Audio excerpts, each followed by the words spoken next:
Hello there, welcome back to... Today's missions are quite simple actually. First off, we'll be heading down to the New Londo ruins in order to place the Lord Vessel. Of course, doing so isn't that easy, this is a Dark Souls game after all. These ghosts here can only be defeated if you use one of these curse items here, or you just get cursed by one of the basilisks. That one also works, but I never really did that myself. The ghosts themselves aren't too tanky, but it starts to get really fucking annoying when they just attack you out of the wall. And please, I mean seriously, kill them as soon as you see them, because you don't want to get ganked by them. This is just going to turn the game into a Dark Souls 2 simulator, and I highly doubt you would want that. Well, guess I'll have to go back down. Oh, you got to be joking.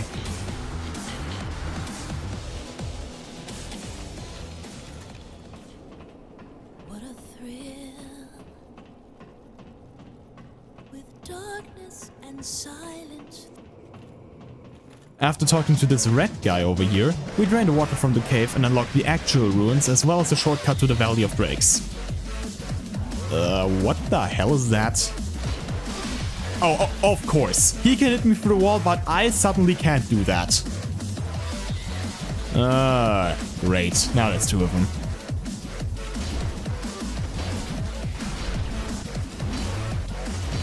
Okay, that should be the last one. At least I hope so. Would be pretty annoying if there were any more. For the upcoming boss fight against the Four Kings, you'll need the Covenant of Artorias. A ring that can only be obtained if you defeat Sif, which I did last time. Now it's time to take the plunge and... shit. Alright, let's do that one again.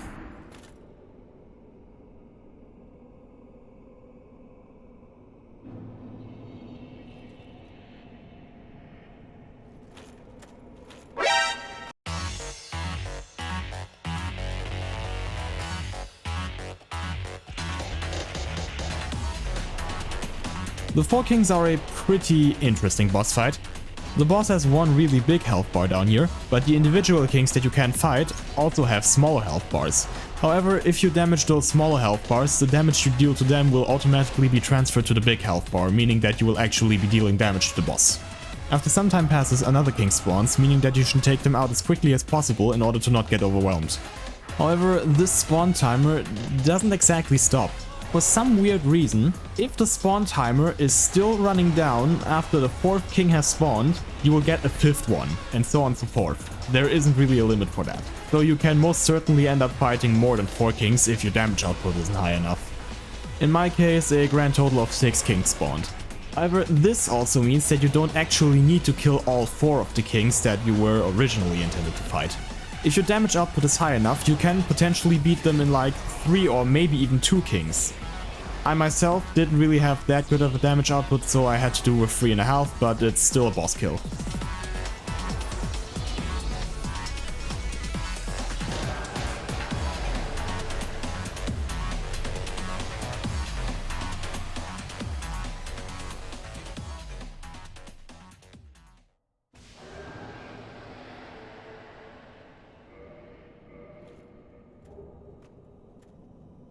Now that the 6 kings are dead, this lovely guy spawns in. This is Karth, and if you didn't talk to Fremd, who is the other snake who will be waiting for you at Firelink, he will allow you to place the Lord Vessel and later on join his covenant.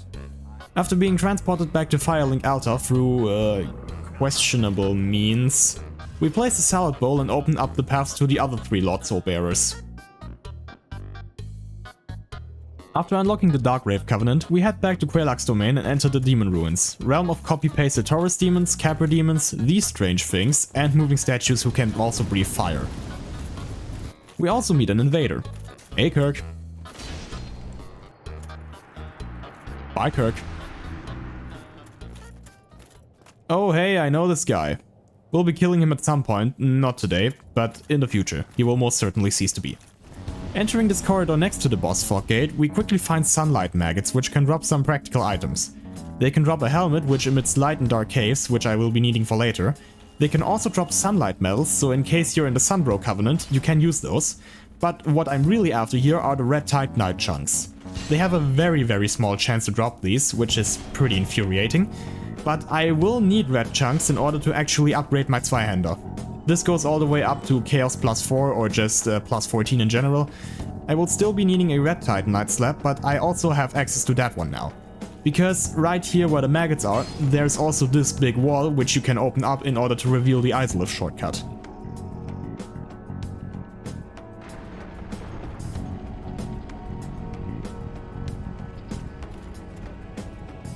Welcome to Lost Isolith, realm of eye-hurting lava. Well, yeah, that one was only true for the original, the remaster kinda fixed it, and endlessly copy-pasted dragon butts.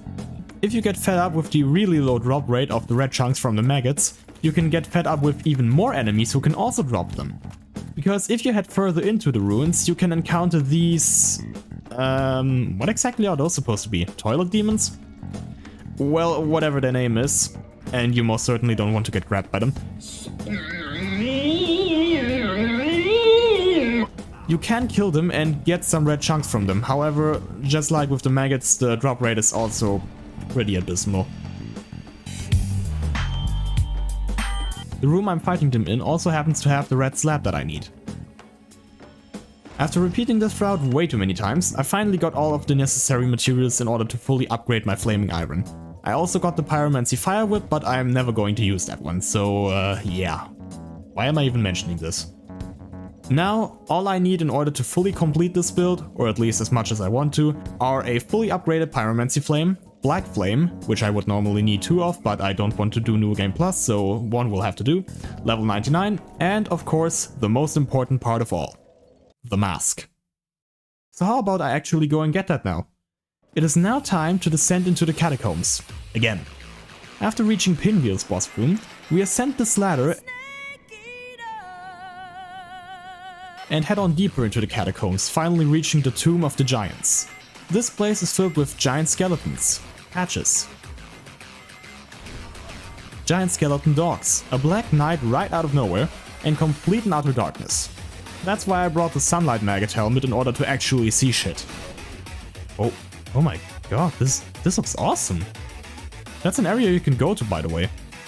Heading deeper, we encounter hordes of pinwheels. Holy shit, I didn't know there was a clown circus here. And baby skeletons. And since there are pinwheels here...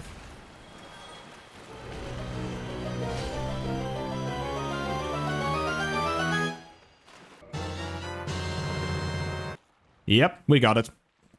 Before you stands the one and only Giant Dad. And now it is time to obtain another Lord Soul.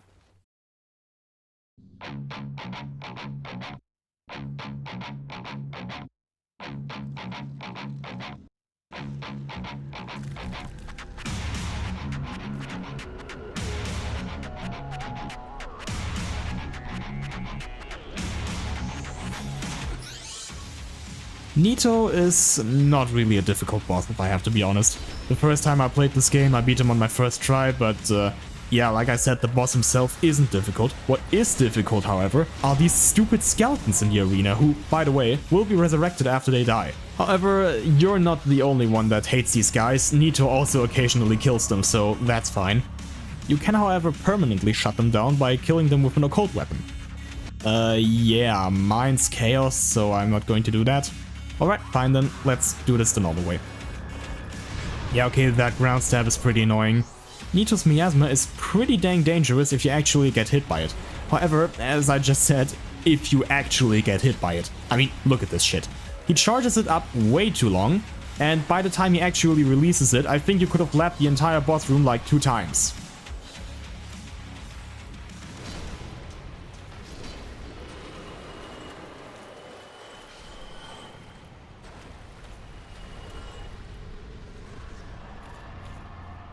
And clutched it.